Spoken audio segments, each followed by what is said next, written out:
اور حمیدہ بہت جادیدہ عورت۔ نور بانو اسے جتا رہی تھی کہ عبدالحق وہی کرے گا جو وہ چاہے گی۔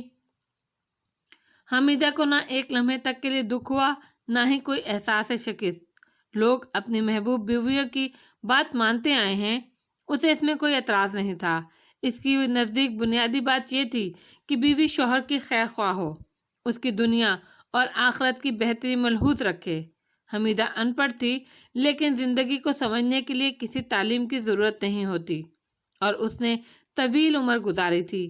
وہ سمجھتی تھی کہ دنیا میں دو ہی طرح کی عورتیں ہوتی ہیں، ایک وہ جن کے دل اتنے بڑے ہوتے ہیں کہ پوری کائنات ان میں سما جائے اور پھر بھی خالی جگہ موجود رہے، دوسرے وہ جو اللہ کے دیے ہوئے وسیع دل کو خود ہی تنگ کر لیتی ہیں، وہ جو صرف خود سے محبت کرتی ہیں اور اپنی محبت سے آدمی کا دل تنگ ہو جاتا ہے، لبالب بھر جاتا ہے، دل میں کسی اور کی محبت کے لیے ذرا سی بھی جگہ نہیں بچتی۔ ایسی عورتیں دنیا میں کسی کو کچھ بھی نہیں دے سکتی، نہ اپنے شوہر کو اور نہ ہی اپنی اولاد کو۔ ایسی عورتوں کے شوہر بہت بد نصیب ہوتے ہیں۔ اسے افسوس ہونے لگا اس نے عبدالحق کے لیے اچھی بیوی کا انتخاب نہیں کیا۔ نور بانو کبھی نہیں سدھرے گی، اس کے دل کی تنگی کبھی دور نہیں ہوگی، اور اس سے عبدالحق کو نقصان ہوگا، مگر اب وہ کچھ نہیں کر سکتی۔ معاملات ہاتھ سے نکل چکے ہیں، اب وہ دعا کے سوا کچھ نہیں کر سکتی، اور اب اسے اللہ سے اپنے لیے لمبی عمر مانگنی ہوگی۔ ایک وہی تو ہے جو بوقت ضرورت نور بانو کے سامنے کھڑی ہو سکے گی۔ اسے رنج ہو رہا تھا۔ نور بانو کھل کر سامنے آ گئی تھی۔ داڑھی کے معاملے میں اس نے ثابت کر دیا کہ اس کے نزدیک اپنی بےمانی اور احمقانہ ضد کے مقابلے میں عبدالحق کے دین اور آخرت کی بھی کوئی حیثیت نہیں تھی۔ ہائے، یہ اس نے کیا کر دیا! عبدالحق کو کس کے پلے باندھ رہی ہے وہ؟ اماں، میں چلوں؟ باہر لوگوں سے بھی عید ملنی ہے۔ عبدالحق کی آواز نے اسے چونکایا۔ اس نے سر اٹھا کر دیکھا، وہاں عبدالحق کے سوا کوئی نہیں تھا۔ وہ اپنی سوچوں میں ایسی منمہک ہوئی کہ سب لوگ چلے گئے اور اسے پتہ ہی نہیں چلا۔ چلے جانا پتر، پر پہلے مجھے یہ تو بتا دے کہ تو نے داڑھی کیوں مونڈی؟ عبدالحق کھسیا گیا۔ بڑھا ہوا شیف تو اچھا نہیں لگتا ماں، داڑھی ابھی پوری طرح آئی نہیں تھی، اور 4 دن بعد شادی تھی، میں نے سوچا ایسے درمیان میں اچھا نہیں لگوں گا، داڑھی تو بعد میں بھی رکھ سکتا ہوں، اسی لیے صاف کر لی۔ آئندہ بھی ایسا ہی ہوگا، پوری داڑھی تو کبھی نہیں اگتی، یہ درمیان کے دن تو گزرنے ہی پڑتے ہیں جن میں آدمی عجیب سا لگتا ہے، حمیدہ نے معنی خیز لہجے میں کہا۔ پر اماں، ابھی تو شادی کی وجہ سے میں یہ کہہ رہی ہوں پتر کہ جب آدمی داڑھی رکھتا ہے تو ایسا ہوتا ہے، کچھ لوگوں کو شروع میں اچھا نہیں لگتا، اور ایسا ہمیشہ ہوتا ہے۔ نہیں اماں، میں تو بس یہ سوچا یہ وقت مناسب نہیں۔ اللہ تجھے حوصلہ دے، جا پتر، باہر لوگ انتظار کر رہے ہوں گے۔